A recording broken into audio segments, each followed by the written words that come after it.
أعوذ بالله من الشيطان الرجيم بسم الله الرحمن الرحيم السلام عليكم ورحمة الله وبركاته Waalaikumsalam warahmatullahi wabarakatuh. الحمد لله رب العالمين اللهم صل وسلم على سيدنا محمد وعلى آله سيدنا محمد أما بعد. Bapak, ibu-ibu, saudara-saudari jemaah salat subuh Masjid Baitus Salam yang dimuliakan Allah Subhanahu wa taala. Marilah kita bersyukur kepada Allah dan tak lupa kita memperbanyak salawat dan salam kepada Nabiullah Muhammad sallallahu alaihi wasallam. Hadirin rahimakumullah, pada kesempatan ini mari kita membahas tentang wudu. Sebuah ibadah yang sering kita lakukan setiap hari, namun tidak sedikit kaum muslimin yang masih belum memahami hukum dan tata caranya secara sempurna. Allah Ta'ala berfirman di dalam Al-Quran surat Al-Maidah ayat 6 yang artinya, wahai orang-orang beriman, apabila kalian hendak melaksanakan sholat, maka basuhlah wajah kalian, tangan kalian sampai siku, sapulah kepala kalian atau usaplah kepala kalian, dan basuhlah kaki kalian sampai kedua mata kaki. Rasulullah SAW bersabda, apabila seorang muslim berwudu lalu membasuh wajahnya, keluarlah dosa-dosa yang dilakukan oleh kedua matanya bersama air atau tetesan air yang terakhir. Hadits riwayat Muslim. Jadi wudu bukan hanya membersihkan anggota badan kita, tetapi juga bisa menghapus dosa-dosa kecil. Wudu secara bahasa berarti kebersihan dan keindahan. Secara syariat, wudu adalah menggunakan air suci dan mensucikan pada anggota badan tertentu dengan tata cara tertentu untuk menghilangkan hadas kecil. Kemudian rukun wudu. Rukun wudu ini adalah yang wajib kita lakukan. Karena kalau salah satu rukun wudu ini ditinggalkan, maka wudunya tidaklah sah. Kalau wudu tidak sah, maka otomatis sholatnya pun tidak sah. Yang pertama adalah niat. Yang mana niat ini tempatnya ada di dalam hati. Ya. Kalau kita mau lafazkan, ya kita biasa mempelajarinya dari kecil itu. Nawaitul, bukan nawaitu, Pak ya. Nawaitul, pakai L ya. Nawaitul wudu'a, karena al wudu. Nawaitul wudu'a li raf'il hadatsil asghari fardhodillahi ta'ala. Jadi pengucapannya juga jangan sampai salah. Karena ketika salah satu huruf pun surat ayat bacaan yang kita baca itu bisa mengubah arti. Ya. Maka jangan sampai kita mau coba pakai bahasa Arab tapi malah salah pengucapannya. Walaupun niat itu di dalam hati. Maka kalau misalnya kita belum bisa menggunakan bahasa Arab, walaupun sudah hafal tapi takut salah, kita usahakan saja menggunakan bahasa Indonesia. Saya berwudu untuk menghilangkan hadas kecil karena Allah. Itu aja. Kita niatkan. Paling tidak dalam hati sudah berniat. Karena memang Rasulullah SAW bersabda, sesungguhnya setiap amal tergantung niatnya. Jadi kita berniat. Kemudian kedua, membasuh wajah. Nah, batas wajah ini dari tempat tumbuh rambut kepala ini sampai dagu. Ya. Bahkan itu sampai ke telinga kanan dan telinga kiri. Ini belakang. Jadi kita mengusap itu tidak hanya depan muka saja, tetapi semua sampai ke belakang telinga. Sini. Nah, itu harus diusap. Itu adalah bagian dari wajah. Termasuk kumur-kumur, memasukkan air ke hidung dan mengeluarkannya, atau bahasa kita istinsyak ya. Itu menurut pendapat yang kuat, itu termasuk bagian dari wajah yang diperintahkan untuk dibasuh. Kemudian membasuh kedua tangan sampai siku. Jadi wajib seluruh tangan terkena air wudu. Siku harus ikut dibasuh. Bahkan kalau kita bisa lebihkan dari siku, karena nanti kita di akhirat akan bercahaya dengan bekas-bekas wudu kita. Jadi kita lebihkan dari siku nggak apa-apa. Apabila ada cat atau lem atau sesuatu yang menghalangi air sampai ke kulit, maka harus dihilangkan terlebih dahulu. Jadi hilangin dulu. Jadi jangan sampai kita langsung wudu, ternyata setelah wudu ada cat, ada tip X, ada lem gitu kan yang belum kita hilangkan. Tapi kalau kita sudah berusaha menghilangkan tidak hilang, maka itu dimaafkan. Nanti kita sudah berusaha dulu hilangkan. Nah, itu kita berhati-hati betul. Kemudian mengusap sebagian kepala, bukan rambut Pak Ibu, sebagian kepala.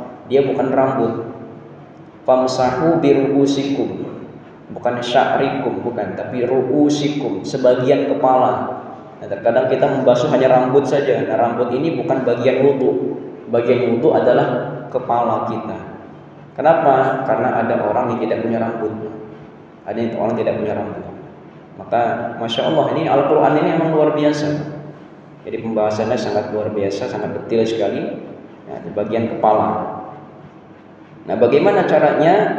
Yaitu kita ambil air, maka kita tumpahkan air tersebut. Nah, sisa air itu baru kita usapkan. Bukan air kita tumpahkan kepala, bukan. Jadi kita air tumpahin, bukan, tapi ambil, kita tumpahkan dulu airnya, baru kita usap dari sisa-sisa air wudu tadi. Nah, mengusapnya bagaimana? Dari depan ke belakang, lalu kembalikan ke depan lagi.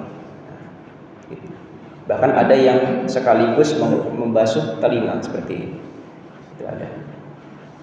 Kemudian mengusap kedua telinga. Walaupun kalau kedua telinga ini ya sunnah, tapi disekaliankan dengan kepala tadi. Ini kemudian dari depan ya sampai ke belakang sini, balik lagi itu sambil mengusap telinga, gitu, seperti itu. Ya. Jadi telinga termasuk bagian kepala. Jadi jari telunjuk masuk ke bagian dalam telinga, ibu jari mengusap bagian luar telinga seperti ini. Kemudian membasuh kedua kaki sampai mata kaki. Jadi mata kaki wajib terkena air. Ya. Banyak orang yang kurang memperhatikan bagian tumit. Bahkan Rasulullah SAW bersabda, celakalah tumit-tumit yang tidak terkena air wudu. Nah, itu tumit ini penting sekali Pak. Jadi harus dikenakan air wudu. Jadi sela-sela jari naik ke atas ke mata kaki, dan jangan lupa tumit-tumit kita juga dikenakan air wudu. Ya. Jangan sampai kita berwudu tapi tumit tidak terkena air wudu, terutama mata kaki. Kemudian tertib harus sesuai urutan yang Allah sebutkan di dalam Al-Quran tadi. Tidak boleh mendahulukan kaki misalnya, baru wajah. Nah, ini salah. Maka ada urutannya, tertib ini harus berurutan. Kemudian apa yang menjadi sunnah-sunnah wudu agar lebih sempurna, yaitu membaca bismillah, mencuci telapak tangan sebelum berwudu, bersiwak, ya, mendahulukan kanan, ya, menggosok anggota wudu, menyela-nyela jari tangan, menyela-nyela jari kaki. Kalau kita ada janggut, itu di sela-sela janggut kita, itu. Kemudian mengulang 3 kali dan tidak berlebihan menggunakan air. Ini yang perlu diperhatikan. Kadang-kadang kita sering melihat saudara kita membuka keran air itu sangat besar sekali. Nah, ini tidak boleh. Inilah dosa ketika berwudu. Bahkan orang berwudu bisa berdosa.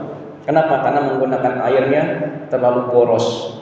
Di depan gede banget, mersik-mersik kayak bajunya basah semua. Nah, ini tidak dikehendaki dalam berwudu. Kemudian membaca doa setelah wudu. Asyhadu an la ilaha illallah wahdahu la syarikalah wa asyhadu anna Muhammadan abduhu wa rasuluh. Sampai situ saja sudah sah. Mau ditambah Allahumma ja'alna tawwabin dan seterusnya boleh. Kemudian hal-hal yang membatalkan wudu. Ya, seperti biasa kita tahu bahwa keluar sesuatu dari kemaluan atau dubur. Ya, buang air kecil, buang air besar, buang angin, ya, keluar madhi atau wadi. Nah, ini hati-hati Pak. Kita juga ya, sebagai orang yang sudah dewasa terkadang kalau kita habis buang air dan lain sebagainya, itu masih ada sisa-sisa yang masih keluar. Maka para guru-guru kita itu kemarin memberikan cara itu kita berdehem paling nggak 3 kali gitu. Setelah buang air kecil, buang air besar itu. Khawatir nanti pas lagi sholat itu ada yang keluar di bagian kemaluan kita. Nah ini yang bisa membatalkan wudu. Sehingga kalau kita sudah sholat, maka kita batal juga sholatnya kalau seperti itu. Ya. Kemudian hilang akal, ya. Pingsan, mabuk, tidur nyenyak. Ya.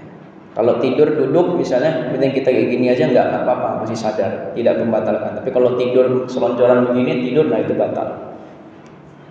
Kemudian menyentuh kemaluan dengan tangan tanpa penghalang. Ya, barang siapa menyentuh kemaluannya, maka hendaklah ia berwudu.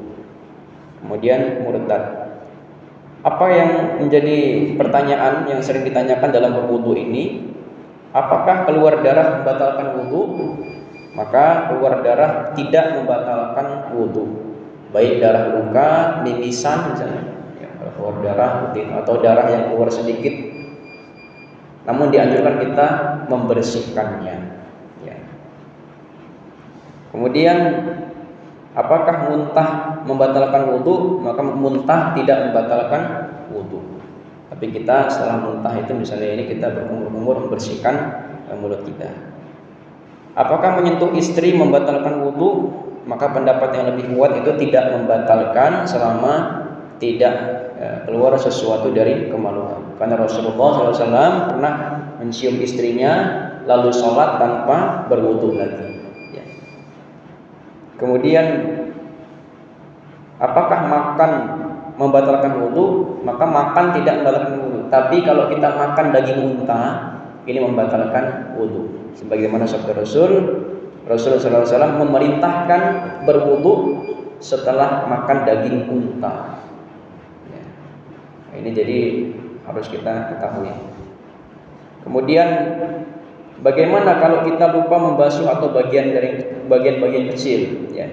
Jika selesai wudu kita baru sadar ada bagian yang belum terkena air, maka bagian itu harus dibasuh dan wudu diulangi sesuai urutan. Sekecil apapun, tumitnya tadi kalau nggak kena itu, misalnya nggak kena, wudu lagi, ulang lagi dari awal.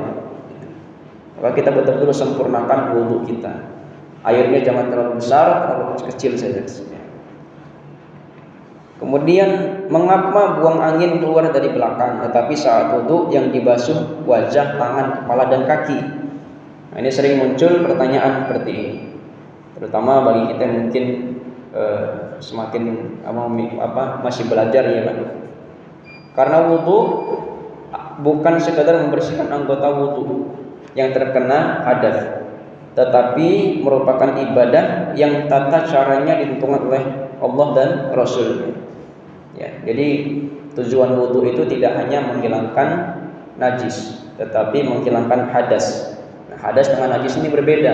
Najis itu adalah bendanya. Nah, hadas itu adalah keadaan tubuh kita. Nah, yang dibersihkan oleh wudu ini adalah keadaan tubuh kita. Nah, ketika kita buang angin, nah keadaan tubuh kita berarti tidak suci lagi.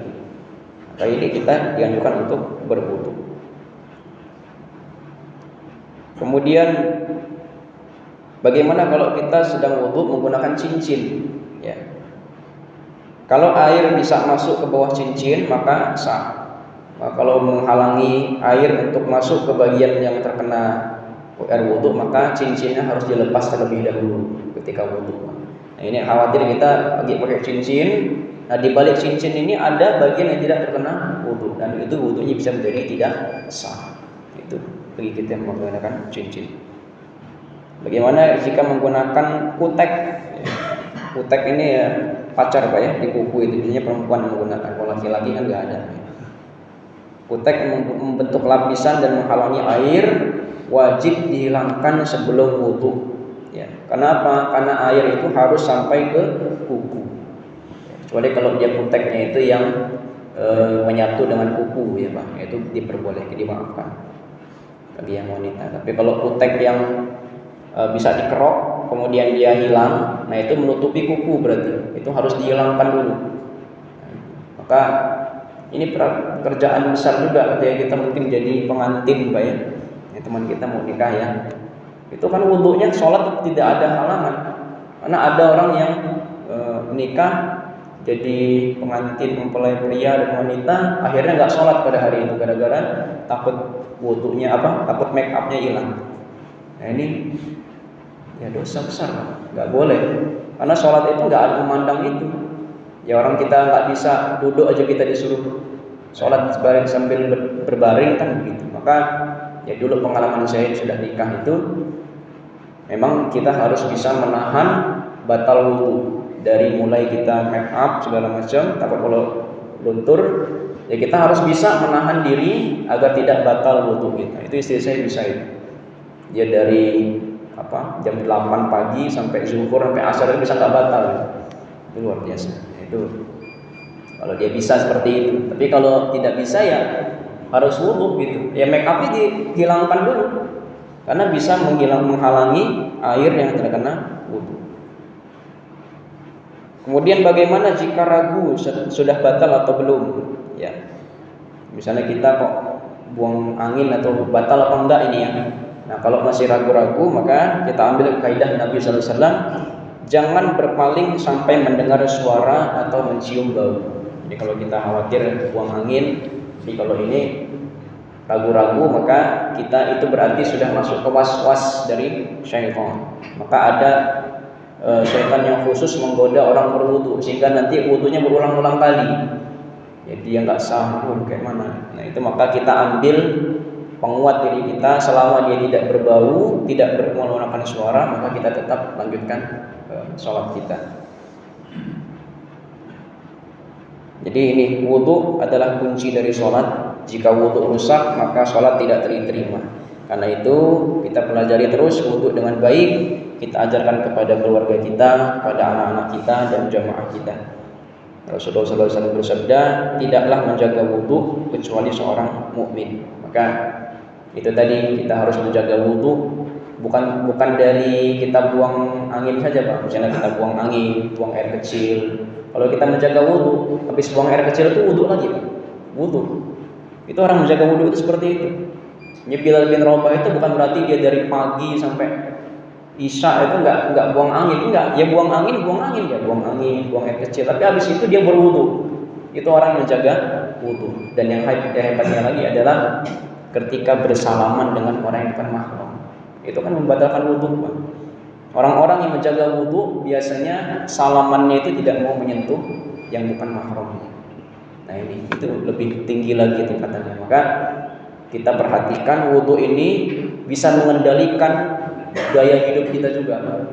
Gaya hidup kita menjadi pola yang bersih, pola yang sehat, dan menjaga kehormatan kita dimanapun kita berada. Mudah-mudahan Allah Subhanahu wa Ta'ala menjadikan kita termasuk hamba-hamba Allah yang menjaga kesucian lahir dan batin, menjaga wudu dan menjaga salat hingga akhir hayat kita. Demikian apa yang saya sampaikan. Mohon maaf kalau Allah mohon ampun. Indah doa kafaratul majelis. Subhanakallahumma wa bihamdika asyhadu an la ilaha illa anta astaghfiruka wa atubu ilaik. Wallahu taala alam bisawab. Wassalamualaikum warahmatullahi wabarakatuh.